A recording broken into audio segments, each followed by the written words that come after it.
और चलिए एक बार फिर से बात मिडिल ईस्ट की कर लेते हैं, क्योंकि जिस तरह से ईरान ने कुवैत में अमेरिकी एयरबेस पर हमला किया है, इस हमले के बाद ट्रंप ने 2 घंटे की युद्ध मीटिंग में कुछ एक ऐसा प्लान बनाया जो ईरान के लिए तबाही साबित हो सकता है। खुफिया इनपुट से पता चला है कि तेहरान की सड़कों पर कट्टरपंथियों ने प्रदर्शन तेज कर दिए। वो दबाव बना रहे हैं कि ईरान राष्ट्रपति डोनाल्ड ट्रंप के साथ परमाणु को लेकर कोई डील ना करे, क्योंकि अमेरिका पर भरोसा नहीं किया जा सकता। खुफिया रिपोर्ट्स के मुताबिक ये मिसाइल ईरान के पश्चिमी हिस्से में स्थित भूमिगत मिसाइल बेस या लॉन्च पैड से दागी गई थी।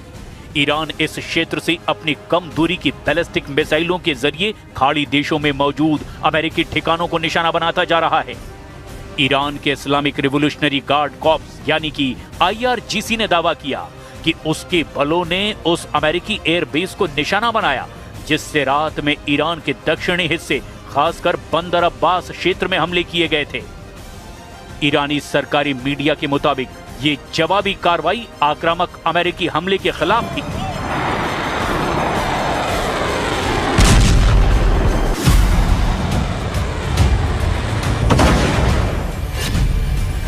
तेहरान की सड़कों पर सैलाब, अमेरिका की तबाही के नारे।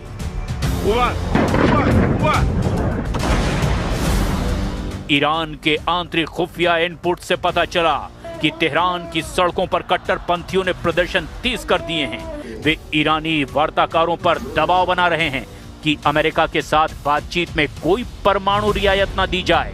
इसके साथ ही तेहरान में ईरान के सर्वोच्च नेता के समर्थन में जमा हुए लोगों ने अमेरिकी राष्ट्रपति डोनाल्ड ट्रंप की ईरान के साथ संघर्ष विराम को और बढ़ाने की योजना पर भी संदेह जताया।